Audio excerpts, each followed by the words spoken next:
வணக்கம். இன்றைக்கி 63 நாயன்மார்களில் முதலாவதாக இருக்கிறவர் அதிபக்த நாயனார். அவரை பற்றி பார்க்கலாங்க. அதிபக்த நாயனார் இவர் சிவபெருமான் மேலே கொண்ட அதிதீவிர பக்தியினால் இவருக்கு அதிபக்த நாயனார்னு பேர் வந்துச்சு.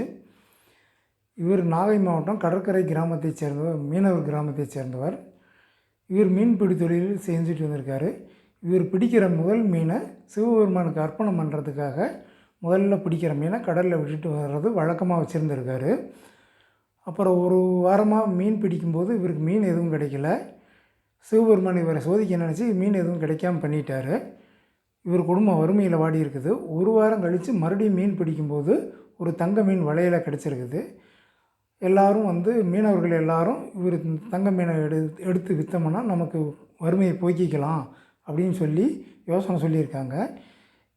அதிபக்த நாயனார் அதை ஏற்றுக்காமல் இந்த தங்க மீனை எப்பவும் போலவே முதல் மீனாக இருக்குது, கடலில் விட்டுறலான்னு சொல்லி கடலில் விட்டுருக்காரு.